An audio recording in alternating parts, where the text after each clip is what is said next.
All right, so 3:01 here on the East Coast, so why don't we go ahead and get started. Once again, I am Lindsay Schmidt from CSVS. This is the Virginia release tutorial. You may notice from the slides here that there's a name that's missing that you're probably used to seeing. That's Kyle Thomas. He's actually on vacation for the next 2 weeks, lucky him. So you're seeing a few different names here. I'm joined by Amber Brace from the Learning and Development team.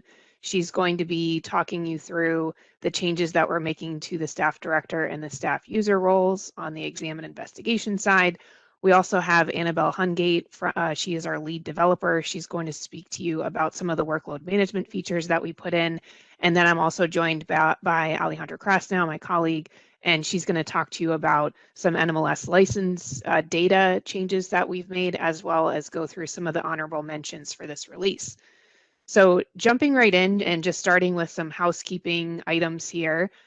To minimize the background noise, as I mentioned, we do have over 100 people on this call, so you are all on mute just to avoid any background noise, as I mentioned. Please take a look at the chat in WebEx and make sure to submit any questions or comments that you might have through the chat. We do have people on staff that are monitoring those questions and comments that are coming in, and they'll be able to raise questions as we go throughout today's session as well. We will have hopefully time for question and answers at the end of the presentation, so stay tuned for that. And then, as always, this meeting will be recorded and will be sent out to participants later on in the week, along with the presentation slides. So in case you do not want to use the chat, which I think for the majority of you, you're getting very accustomed to using the chat, and but for those of you that do want to ask a verbal question, there is a way that you can go through in WebEx and raise your hand, which will be our indication that you have something to say verbally, and we will unmute your line so that you can ask the question, and then we will answer it. So if you want to go that route, feel free as well. Jumping right into the actual Virginia release. So the release itself is going to get deployed over this weekend and will be available for you on Monday, August 23rd. There are 17 enhancements that we're putting in with this release. A lot of it is end user feedback, of course. The breakdown is 9 or so improved agency facing functions. We have 2 new functions for companies to talk to you about, and then there are about 6 or so complaints related enhancements that we will highlight as a part of today's call. As always, our release notes that really detail a lot of what these enhancements are, why these enhancements were made, are available going to www.stateexaminationsystem.org, and there's a link in the presentation, as well as we can likely put it in the chat as well if you want to take a look at those release notes. Now, getting into some of the specifics here, we are going to start with the complaints-related enhancements, which is the introduction of a new supervisor role and the ability to filter complaints on business activities and categories. So I will be covering those 2 as a part of the demo. And then Annabelle and I are tag teaming the workload management feature. There were some changes that we made to the system to show you when a person is a participant on an exam, when they are, if they're being reassigned as an EIC, and so on. So there's an accounting in the system of all of their workload that's going on. And so we have some of those things to talk to you about, as well as a supervisor activity staffing report that Annabelle is going to cover. And then probably the largest thing in this release is changes to the staff user and the staff director role. And so Amber is going to take care of that topic and walk you through what those changes are. And then, as I mentioned, Allie, my colleague, is going to be going over some of the new license status information that we're bringing over from NMLS into SES and how that impacts the scheduling module. And so she will take care of that.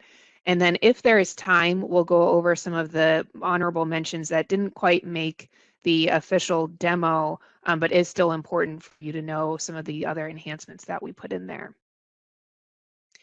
So jumping right in here, the kind of how this is going to work is I'm going to go through all of my presentation slides and introduce each topic to you. and then I will jump into the system and do a demo of all of the items. So as I mentioned, the very first thing we're starting with is the complaints enhancements. So these are starting with the introduction of a new supervisor role. And so the need for the supervisor role really came about by talking to end users, specifically the SES Consumer Complaint Subcommittee, which has about 10 agencies on it.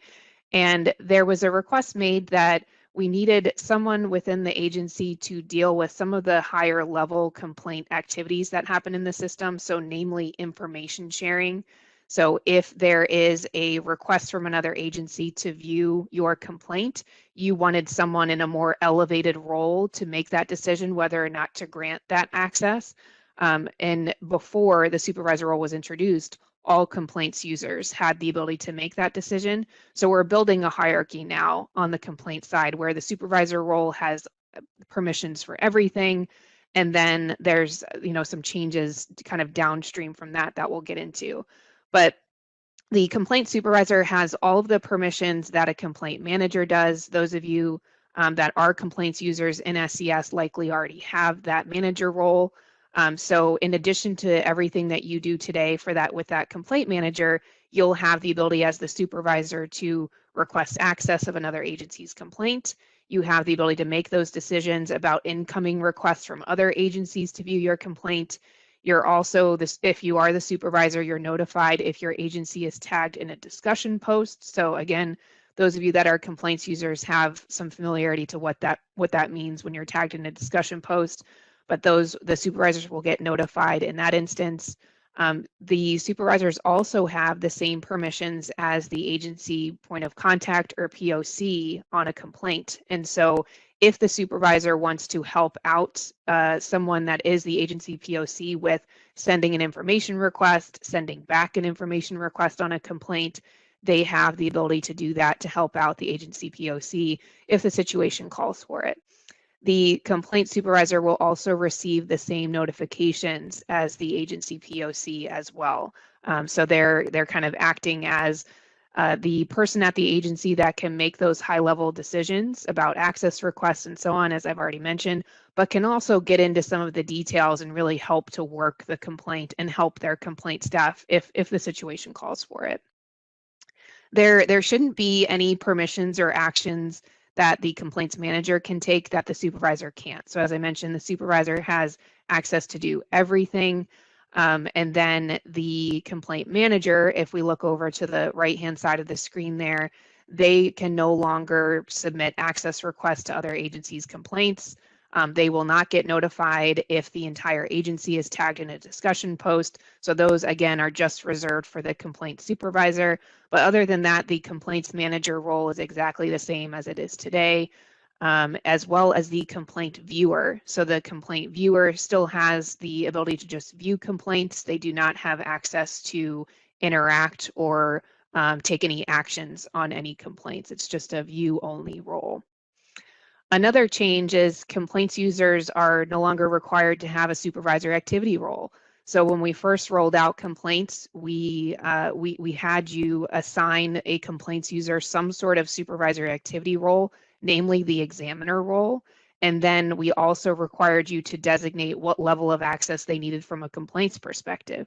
So now with this release, if you have complaint staff that is just strictly complaints, they do not need to have a supervisor activity role as well.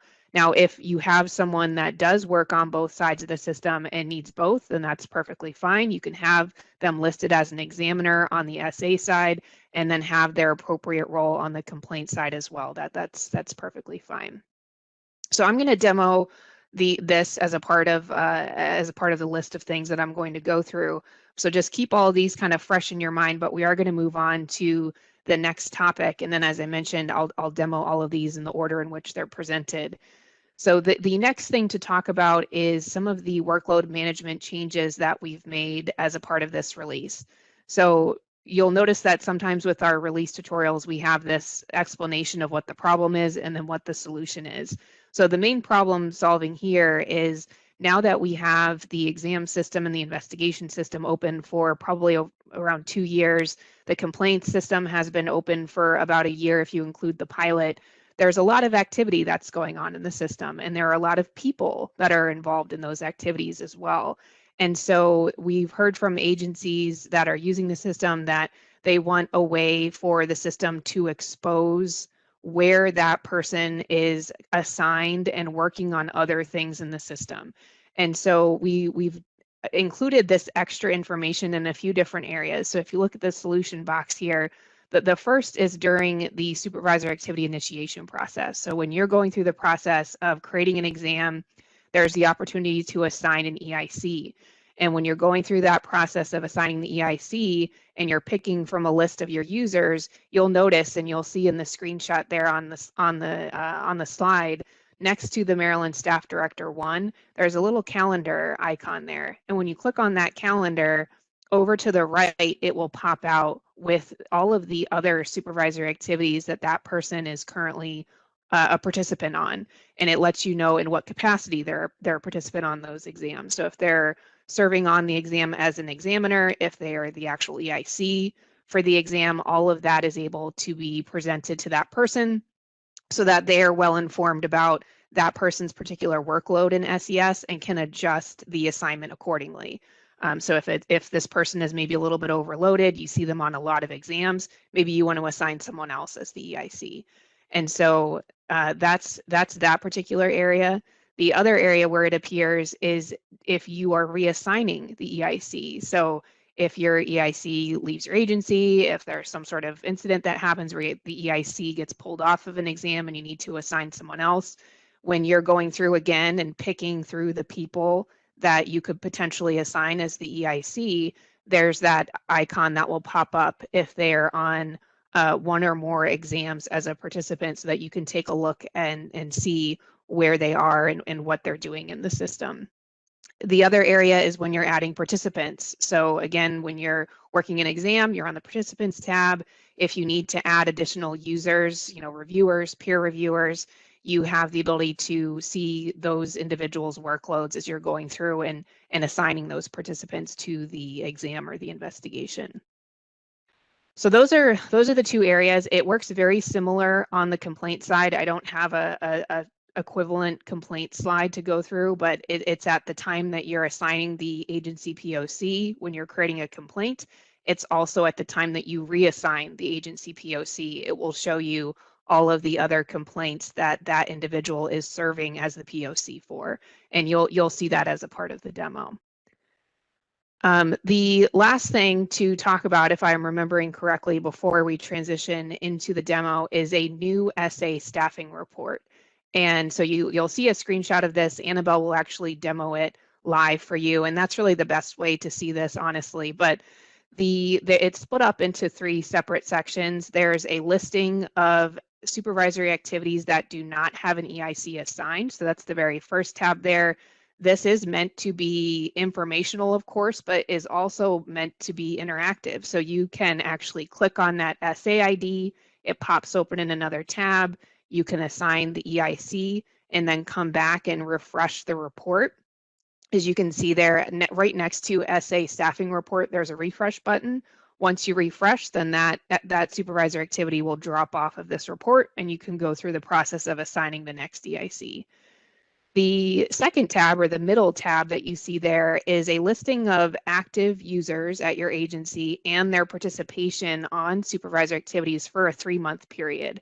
So this is where you can really start to see if there are examiners at your agency that are a little bit overloaded, and kind of see how you can equally distribute the workload if that's appropriate. So you'll see that in that middle tab. And then the last tab, the examiners with availability, is a listing of active agency users. On the SA side, of course, complaints users are not going to appear in any of these reports, but on the SA side, this one would show active agency users that aren't listed as a participant on any supervised activity for a given month. So you could kind of see, who in your agency is not listed as a participant on any exams, and they may have some capacity to pick up work either as an EIC or an examiner or in some other capacity on your exam. So those are the 3 different categories there. As I mentioned, it will make a lot more sense once Annabelle goes through in the demo and actually shows you how to interact with these areas, but just wanted to give you a bit of an overview before you see the demo. So now, without further ado, I will switch over into the system here, and I'm going to quickly refresh. And we are going to start back at the beginning, so to speak, where I'm going to show you some of the supervisor role enhancements, as I mentioned. All right, so I am logged in as a Nebraska user. I also happen to be an account admin in this for this account, which means that I have the ability to update roles, and that is what we're going to do. So over on the left-hand side, I click Manage Users. This gives me my entire population of users here. I see that we're going to be working with Mulan today, so she is assigned complaints. I'm going to click into her profile and update her roles. So again, all of your account admins at your agency would have the ability to take this action. This is, again, particularly important. Think about who within your agency is appropriate to carry that supervisor role. Since the supervisor role is the only role that receives notification when an agency requests access of your complaint, we're encouraging all of the agencies that are using complaints right now to have at least one supervisor so that we have someone to send that notification to in the instance that an agency requests access for one of your complaints. So you need to have at least one supervisor if you are using SES consumer complaints, which is about 14 agencies right now. So update roles and groups, I'll click next. And then again, a few things to talk about here. So as I mentioned before this release, you had to have at least one supervisor activity role. And a lot of agencies chose the examiner role. But as I mentioned, now with this release, you no longer have to hold a supervisor activity role. So if Mulan is just working on complaints and doesn't really have anything to do with the exam side of the system, I can now uncheck her as an examiner and just focus on her access at the complaint level.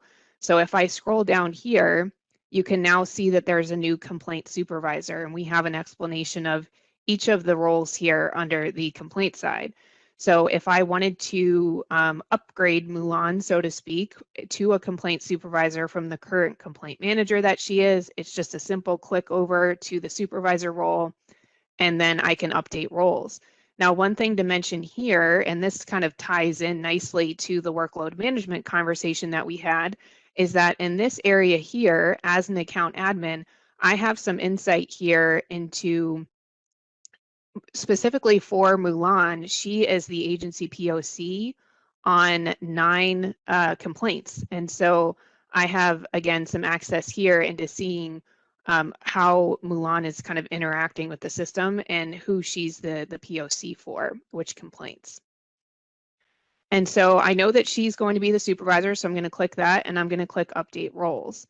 And that's as simple as it gets there, as the account admin just goes in, makes the switch to the supervisor, evaluate whether or not the user still needs access to do actions or complete actions on the supervisor activity side of the system, and then you just save your changes there. So that is the supervisor role. The next thing that I have to show is on the complaint side specifically. So I need to go into the complaint side of the system. So bear with me while I do that. And the next thing to show is the new filters that we added to the complaints tab. And so I will click on the complaints tab. Looks like I'm a little bit faster than the system here.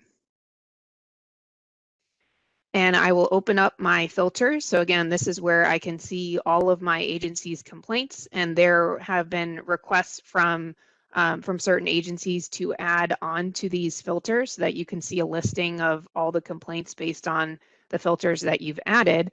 And we've added a business type was always there, but we added a business activities filter, and we've also added a categories filter. So the example that I'm going to use here is mortgage servicing. You'll see here that since I selected the mortgage servicing business type, the business activities are all related to mortgage servicing. So if there were some that I needed to see in particular, this is a multi-select, I can select those. I'm going to leave those blank for now just so that it shows me all business activities. And then we have our complaint categories here. So you can, again, this is anytime you see some arrows in a drop down that are gray, that means it's a multi-select. So I can select multiple here. I'll select two. Actually, I'm going to get rid of discharge. We're just going to look at disclosure complaints. And then I'm going to click search. That's going to narrow my search down. You'll see I have, I think that is 5 or 6 complaints that match the search criteria. So this is telling me that I have this many complaints that are tied to mortgage servicing that have at least disclosures listed in the category. Now, since category is a multi-select when you're entering in a complaint, there could be other categories that are combined with disclosures, but you'll see that the system will pull back all of those complaints that are related to mortgage servicing that have at least the disclosure categories checked off there. So that is that enhancement. The next thing I want to show is some of the workload management features that we put in for the complaint side. And so I'm on the home screen here. I'm going to click Enter New Complaint. And I'm just going to quickly go through the process of initiating a complaint here so that I can show you. And you're going to see how quickly I can click through here.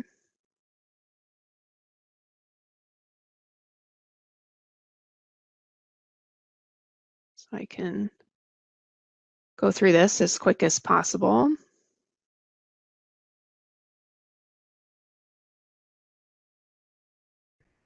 And so here in this area here, since I'm the creator of the complaint, and I'm logged in as Diane Cassidy, it's going to default me as the agency POC. But you'll notice here over to the left-hand side of her name, there's that calendar icon that's new to the system with this release. And when I click on that calendar, it pops open all of the complaints that Diane is the POC for. And so there's 16.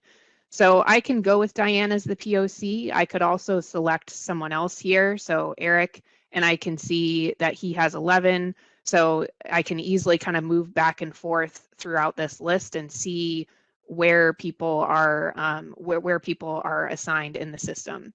And so I'll go with Jane since she only has 1, and I will and then I just go through the process of creating the complaint. So that's one area where that will show up. The other area, and as I've mentioned, is where you can go in and reassign the agency POC. So let me just look for the correct complaint that I need to do that.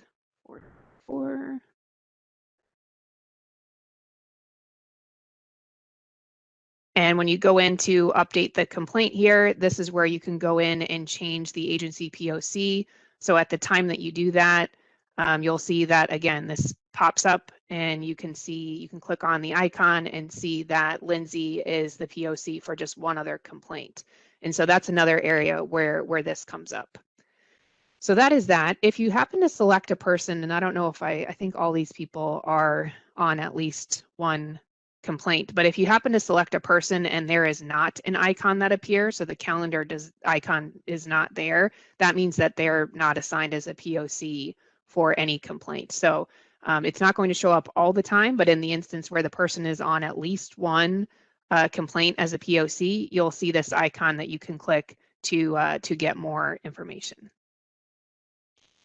So that is that. The next thing I have to go through is on the exam side of the system.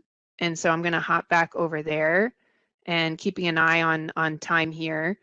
It works very similar from the workload management perspective on the exam side. So at the time that you're initiating a complaint or initiating an exam, excuse me, and going through and assigning your EIC, you have the ability to click on that icon and get some information about where that person is listed as a participant on an exam, also what roles they're listed on. The other area is when you're reassigning the EIC and when you're adding participants. So in the interest of time, I'm not going to go through the initiation process here, but I will go through and show at the time that you're reassigning an EIC. I just need to find the correct SAID. I'll just show you that really quickly. So I'm in the exam. I'm going to go to the participants area here. I'm going to reassign the EIC. And in this area here, I can say, no, I'm going to take Amelia off, and I'm going to use an existing, actually, I'm going to choose a new agency user. Start typing in a user here. In this case, I will choose Diane. And again, you'll see here, this icon will pop up here. And then I have access to see what exams Diane is listed on as a participant, as well as what role, the milestone that the exam is in, and the target start date. So again, that gives me a lot of information as the person making this decision on whether or not she would be a good candidate to be a new EIC. Or not, and then I can adjust this accordingly. If she's not the right person, again, I can start to type in another person and check out where they're in the system. So that's all I wanted to go through for my portion. I am going to pass the ball over to Annabelle, and she's going to talk to you all about the SA staffing report.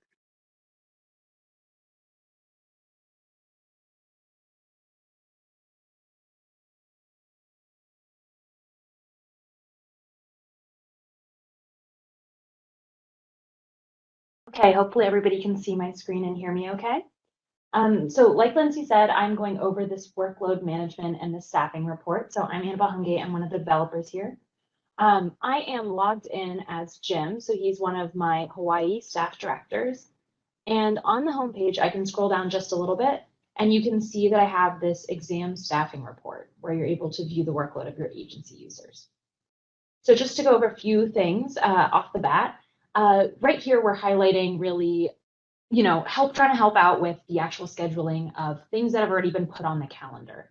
So right now I'm on the EIC not assigned tab. So these are all of the essays that I have scheduled that don't necessarily have anyone staffed on them quite yet. Additionally, we have the supervisor activity assignment overlap. So these are ones that have been scheduled and at least assigned out, and it shows who they've been assigned out to and any overlap there might be within the users. And then we also have examiners with availability. And this one is highlighting the users that might have open availability for certain months, just to help you again with that different aspect of staffing. So I'm going to start back with this EIC not assigned. Here you can see I only have a few. But we give a lot of information here just to highlight some things that we think you might need while going through and actually scheduling and staffing these supervisory activities. So we have the company, the type, so whether it's an exam or investigation, and then we're also giving you that scope type, so you can see some are full, some are desk review, and then also offering up the business types, the location, milestone, and when it's actually targeted to start. So this might be a specific month and year, and it also might be a specific date as well. So if I click into one of these, I'll quickly run through this, not to spend too much time, but just to show some of the fun functionality that comes around with this, and go over to participants. I'll just quickly assign myself as the EIC for this. So adding in a new user and adding Jim as that EIC. So since I've gone out and assigned this specific supervisor activity, I can close it out. And now we have this refresh report button. So I can click it and you can see now that supervisor activity has popped off the list. And now I can move on to the next item. So this is just to make sure all the information is up to date. As you're updating things, you can quickly see those items drop off your list. There are also some additional filters. So if I had a few more scheduled, if I was looking for a specific company that I might have needed. So if I specifically needed Huli and wanted to search by that, I could easily do that. If I only wanted to find some that might be in the pending status, or if I only assign out supervisor activities by their business type. So I'm looking through MSB and I have specific people I need to assign, I can do that as well. We also have that from and to start month. So you can do this by date and you can combine all of these in any way that would be the most useful to you. Moving over to the supervisor activities assignment overlap. So this one's a little different. As you can see, so the current month is August. We have August 2021 as the center in this 3-month display. So here we're just showing quickly the previous month, just so you can see, click into it, see if these have been, what stage they're at when they were meant to start. You could click in, see the role the user had. in case that affected staffing if you're maybe towards the beginning of August. You could also look at the current month to maybe just see, oh, I have 2 supervisor activities for Jim, but it looks like one, he's an examiner, and it's actually going to be starting towards the end of August, so I might not need to make any changes here as well. We also have the upcoming, so if anything's scheduled for the beginning of September and it's the end of August and you need to see that, we're just trying to give you as much information as possible so that you're able to actually differentiate between the work that different people can do. At any point as well, you can click over and see into the future. You can also click specific, a specific month and a year. So maybe if I'm looking 2 years out and we actually staff these pretty far in advance, then I can see that as well. One thing I did want to highlight as well is here under October, you can see that we actually don't have any supervisor activity overlap. So maybe this is because we scheduled everything great. Every user has their own supervisor activities, or maybe it's just we haven't gone through and scheduled them yet. But it's just highlighting there's no conflicts for this month. And then again, if I want to click in and expand on this, I can see that one is, if one of these is not, this is too much work because being in EIC for 3 for September would be a lot. I could again click into these supervisory activities, go reassign one of them, and then refresh the report to get new information. The last tab we have here is the examiners with availability. So again, all of these tabs can be used in conjunction, and I think it'd be really helpful to go through them and see who has availability and go back to reassign if somebody had some overlapping exams. But here by default, we show just the current month, and then we're listing all of your users that don't necessarily have anything assigned to them. So right now I have 14 users at my agency that don't have anything specifically assigned out to them for August. So one thing you can do here as well is search for the different months. So again, you can click through if you want to see specific months, or you can also select them from the drop down here. And you can also select a specific role. So if I'm looking for just reviewers that I might need for September, I can search by that, and then only pulls up the users that have that examiner reviewer role. So this is just to make sure that if you're staffing by a specific role, that you're looking at the correct people, so it can help you narrow down those people that might be assigned to a specific role on an essay. So with that, that is actually the end of the essay staffing report. And yeah.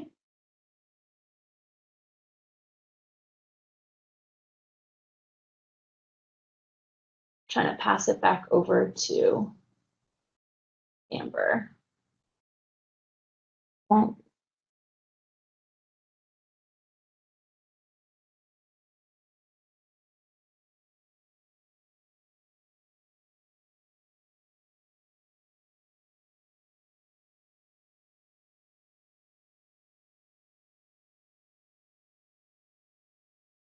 Thank you, Annabelle. I appreciate it. So let me go ahead and get started. Now I'm going to cover, like Lindsay said, the update to the staff director role and the update to the staff user role. First off, I want to start with the staff director. Initially, the reason for this change is the feedback that we received from existing users of SES. We heard from individuals that there were frustrations specifically around the staff director role, that it was difficult to monitor all of the agency's exams in SES. Also that they were receiving too many notifications and often tasked with too many essay level actions. So our goal with this release is to adjust that staff director permission, set of permissions to move it up to the agency level and remove from the supervisory activity management level. So to the right, you can see that we've kind of bucketed all of the different permissions into a set of categories. That staff director will now have the ability to manage the work of an agency or division in an agency, including exam scheduling, information sharing tasks related to network supervision, system reporting, supervisory activity oversight, and library management. So to get started, we'll start at the top of the list, and we'll start with the exam scheduling. Now, exam scheduling, that feature in particular, is only going to be available for users assigned as the staff director role.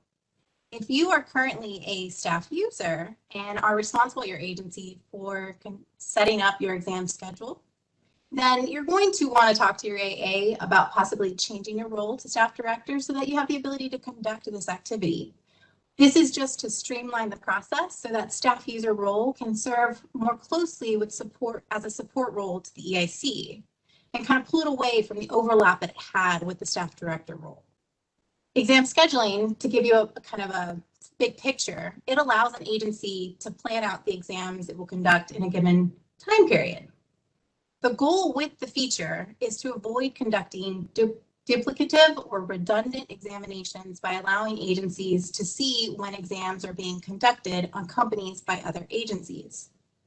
What this means is a very limited set of information is shared across all agencies in SES in regards to SA activity. This promotes efficient scheduling and encourages more multi-state, risk-focused work. In the same way that you might create a shared family calendar at home to keep track of important plans and avoid double booking, SES creates a shared calendar of sorts across all agencies. And this allows agencies to schedule exams more working around one another and with one another, so partnering on exams, and then therefore relying on the work of others. This type of information sharing will lead to more efficient resource allocation and reduction in total exams on the company, so reduction in that regulatory burden. To help with this scheduling and make it more risk-focused, there's a set of key data points available to assist with making scheduling decisions. To the right, you'll see all of those data points listed. Now, where this comes into play is that the staff director not only is able to set up a schedule, so plan out exams for a given period of time, but in that process, they have some scheduling decision options. And as you can see, the first one is pretty obvious. They can choose to schedule that agency exam. They can choose to join another exam, which is a huge benefit to leading towards more multi-state exams. They can choose to accept another agency's exam as their own. They can leverage another exam, meaning using what was done in the exam to then satisfy part of your agency's requirements for examination, and then continuing with a more smaller scope exam on the company so that it is less work on their half. So you can focus on the state-specific items that weren't included in that exam that you're leveraging from the other agency.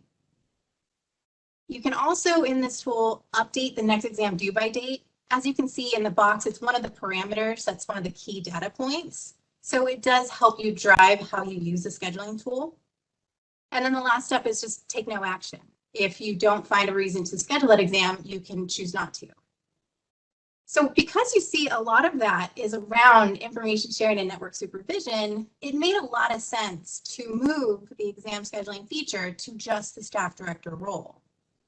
In addition to the ability to use that exam scheduling tool, you also have the ability as a staff director to request a bulk update to the next exam due by date data point for all regulated companies. So if you would like, you can access SES, upload a template that includes the NMLS ID of the company, as well as the next exam due by date based on your parameters, how frequently you conduct that exam on that entity. And it'll populate in the system. So when you're using the scheduling tool, it'll help you drive your schedule. The other thing that you can do as a staff director is you can review proposed scheduling decisions. So say you allow someone who today is a staff user to become a staff director so that they can use this feature. They have the ability to still send it to you, the staff director, for final review and approval. So that's an important aspect that we think is important to call out, that only the staff director can conduct the review. The review is completely optional. You do not have to send a proposed schedule for review, but if you need to, you can, and that'll allow the staff director to review that proposed schedule. Moving on to the next feature component that the staff director is responsible for is the information sharing piece. So as I've kind of alluded to already, it allows an agency to share information about exams and investigations, enabling agencies to easily work together and achieve network supervision. So in the previous slide, I mentioned that a very limited amount of information is shared across all agencies. All the other information about exams and investigations must be requested by an agency before it can be shared. Everything from the plan, the findings, the report of exam, and details about that particular exam can be shared with another agency, but only upon request. So as you can see, our goal with this adjustment is by balancing security and controls with transparency and collaboration, we're hoping that more agencies will start using this tool, and it'll give you the power to be more efficient and risk focused. In turn, companies will see a reduction in exams, excuse me for the typo, and more targeted supervision. So as you can see below, there are a set of information sharing options or permissions built into the feature. Staff director from a requesting agency, number one, has the ability to request to view the full details of a supervisor activity from another agency. That other agency, their staff director, who leads the exam, has the ability to accept or reject the view request. And they have the authority to remove the view access at any time on that supervisor activity once granted. The second thing that the requesting agency staff director can do is request to join another supervisor activity by requesting to add participants. The staff director at that lead agency has the ability to accept or reject the request, and then could also remove those participants if needed. In addition, once access is approved, the agency staff director has the ability to accept that supervisory activity from the other agency as their own, and will not need to make any further changes, and it'll show that that exam has been conducted on their company they regulate at their agency. Once access is approved, the last thing they can do is choose to leverage the supervisory activity. That means you're using it as your own, and you're then conducting a small scope exam to address any state-specific requirements that were not included in that leveraged essay. So information sharing falls only on the staff director role. And so any users at your agency that should have this authority should be assigned the staff director. Next is the remainder of those abilities. Supervisory activity for a staff director. You can see in red that we removed quite a few of the available permissions. And the goal behind that was so that the staff director is removed from the routine supervisory activity related tasks. The staff director can continue to do what they've done before in regards to library management and system reporting. They can access and create, update, and delete any agency-specific library items, and they can access all the available reports in the system for the agency.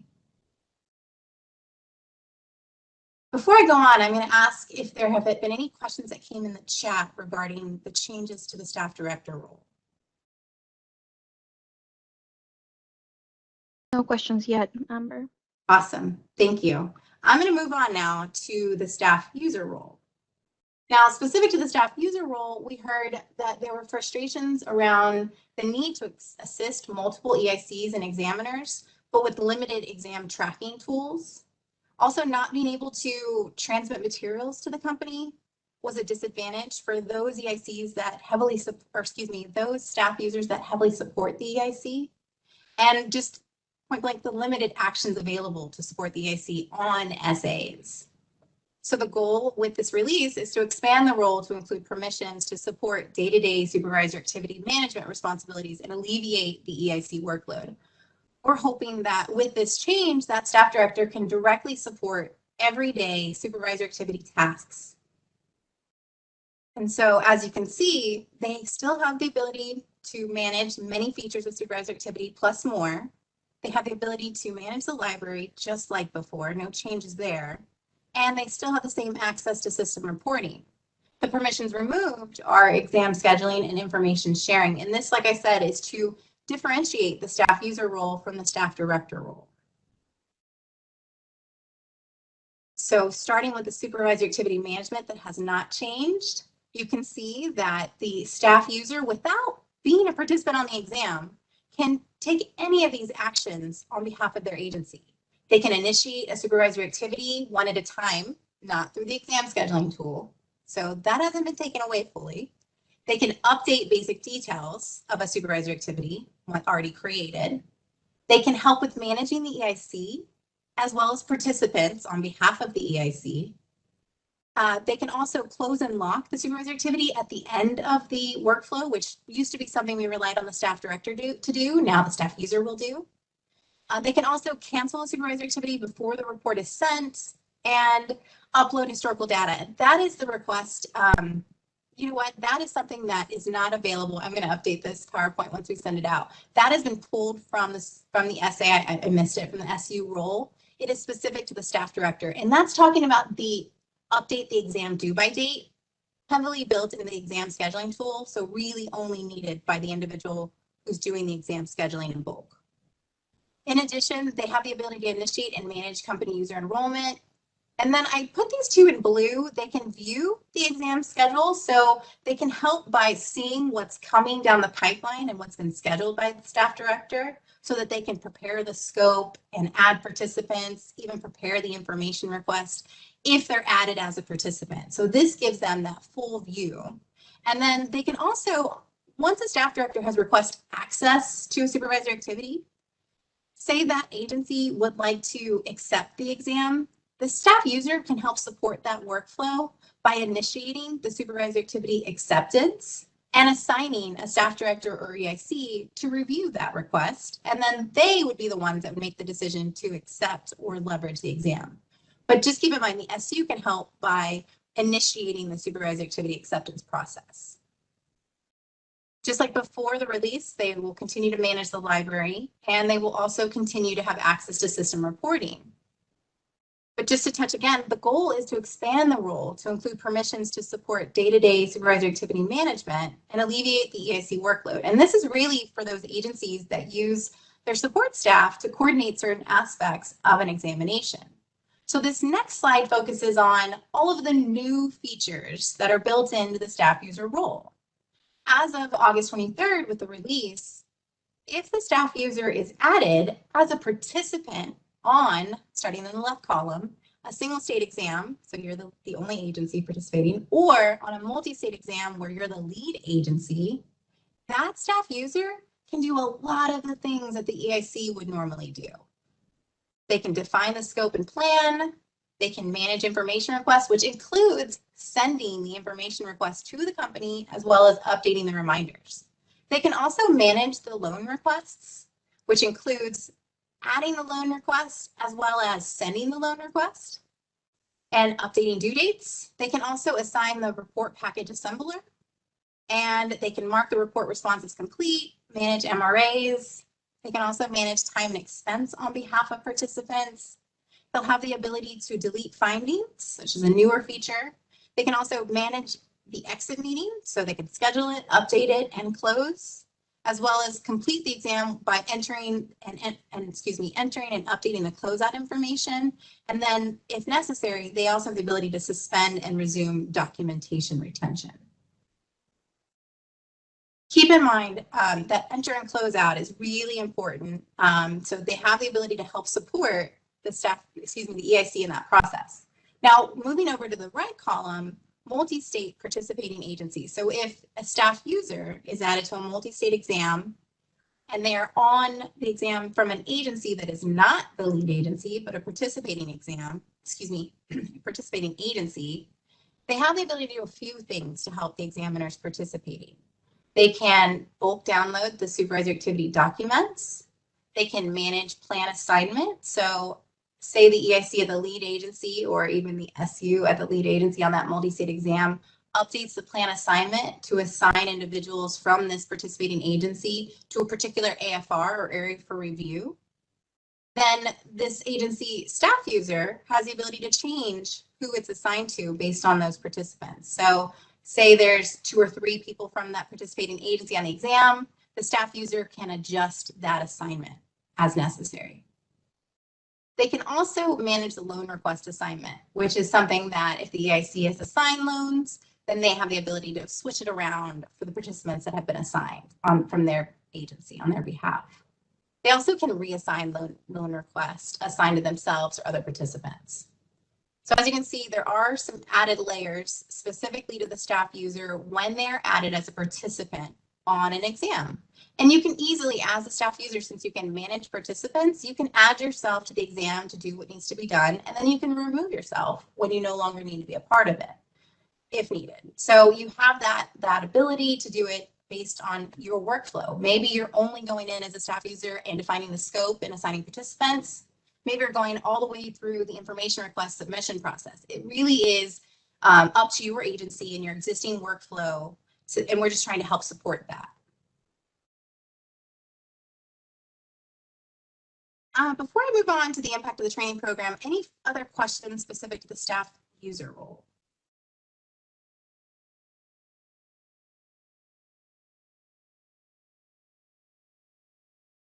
All right, so the final thing I want to cover just really quickly is the impact of the SES training programs. So as you know, today we have the training for SES staff directors and staff users. That was a program that combined the two because the roles were previously so similar. We've retired that program as of the end of this week. Currently there are 19 agency staff enrolled in the program, so we have already notified them via email and let them know about the changes and how it's going to impact them. Depending on how far the learner is in the program, they may choose to complete the program as is by August 20th and then rely on this training, as well as the updated knowledge articles to learn the differences, or they can send an email to sestraining@csbs.org to request enrollment into the new replacement program. The other change to the existing program is the SES complaints training. With the new role that Lindsay mentioned, we've updated the content to include the user roles. They previously weren't really included, and also highlight really the permission differences between the complaint supervisor and the complaint manager. So looking forward, as of August 23rd, we'll have 2 brand new programs available for enrollment. The first will be the training for SES staff directors, and this content is updated to reflect the system changes. And then there'll be a separate training specifically for SES staff users. That content is also updated to reflect the system changes. Keep in mind what we've done to help cater to all the different types of agencies and how those staff users will use those permissions. We've made some modules optional so that the learner can choose which programs or which modules are most applicable based on the responsibilities that they have at their agency. So if they're going to continue to manage the library, they'll want to take the library module. If they're going to support the EIC throughout this supervisor activity workflow, they'll want to take all of the modules that are related to supporting the EIC. This is important so that you'll know exactly where you can support and how you can support the EIC throughout the workflow.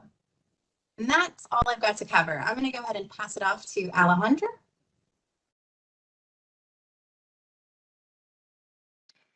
Thank you so much, Amber. Good afternoon, everyone. We only have a few minutes left, so I am going to be as speedy as I can. Let me just share my screen. We're gonna continue with the PowerPoint for a bit, and then I will go ahead and demo some of this information for you. Okay. All right, so the items I'm going to go through are the company license status enhancements that we've made with the release. The issue before was that once the information of the company was transferred over to SES, then you wouldn't be able to see any updates made to the status. So if you're working through your exams or complaints and you're looking at a company record, you would see that initial status with which the company transferred over to SES. And so with the new enhancements that we've made to the system, you can now see updated NMLS license status, primarily in the NMLS license company tab, but also as a staff director, as you're working through scheduling your exams, you are also able to see the new updates, if there are any, to a company license in that area as well. And so I'm gonna show you where this can be done. And so we're in the training environment of SES, and I am logged in as an agency user. And so if you go to company search and you search for a company either by SIS ID or by the name. Allie, we're not seeing your screen. Are you not seeing it? No. I think you might have just shared the PPT instead of the screen itself. All right, let me just make this bigger.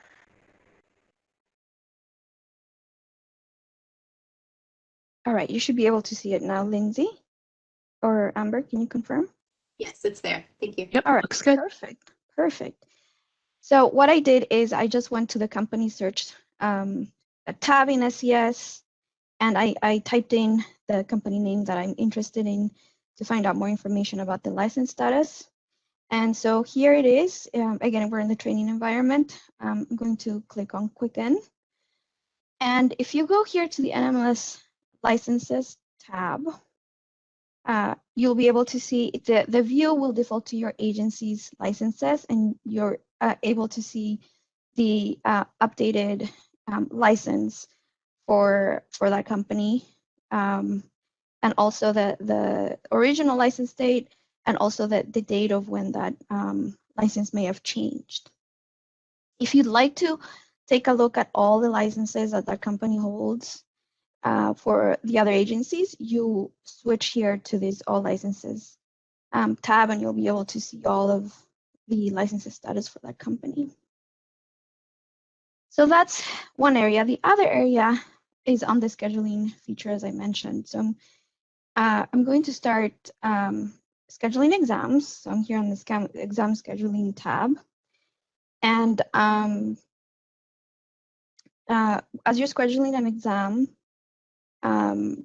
you'll go through the same process of selecting the categories that you would like to see for those companies. I'm going to schedule these 3 here, and also select my business type. Let's say you want to see mortgage origination, and when you go to the next screen, the system, here's where it gets very refined. The system's showing you on this exam scheduling list all of the companies that have 2 types of statuses in NMLS: the approved equivalent status and the transition requested license status. So these are the companies that have those statuses, and I'm going to talk about those in a little bit. But as you can see, there's over 300 companies. And at this point, you'd continue going through the normal steps of adding the companies that you'd like to include in your schedule. So if say you're really focused on a company, say just making up a name, Intech, and you don't see it on here, this is the reason why. I mean, we have this this new message here. It's because it doesn't have that approved equivalent status or that transition requested status, and most likely, if you went to that company record and looked at the NMLS license tab, you'd see that maybe the license for that company within your agency was suspended or revoked or canceled, and that's why you're not seeing it here. So to briefly talk about those statuses that I mentioned. So we have a slide here. We're going to be sharing the presentation with you, but we've listed here what approved equivalent license statuses are, also what the transition requested licenses statuses are. And if you want to dive in a little bit deeper around the statuses, we also have a link on the descriptions for each. And in the minute that we have left, we want to point out, Lindsay mentioned this in the beginning, but please go through the honorable mentions. We have brief descriptions of what these mean. And if you want more information, we have the URL where you can go and take a look at our portal and our resources. And on the last slide, we also have the system release hyperlink where you can go directly to the release notes for the Virginia release and prior releases, and also the recording. All of this information that we just went through today, the recording plus the release notes, we're going to make that available either at the end of this week or early next week. So with that, we want to thank you for your time. We hope that you found this helpful, and as always, don't hesitate to contact us. Thank you. I do see one question in the chat, and I think if anyone's still on, I can answer it out loud, and if not, I can send it. Can also send it. We can add it to my slide deck. It was about the should existing staff director and staff user take the updated training that reflect the system changes. You absolutely can. The staff director program really just focuses on the key components. So if you need a refresher on exam scheduling, on information sharing, we highly recommend that you enroll in that program. It is not a system requirement, so it is up to you. Same thing with staff users. There are new features, including all of the things you can do to support an EIC. So if you have the bandwidth, we highly recommend that you enroll in that as well. You can search for the programs in SES, for just searching SES in Flex, the learning management system. Thank you.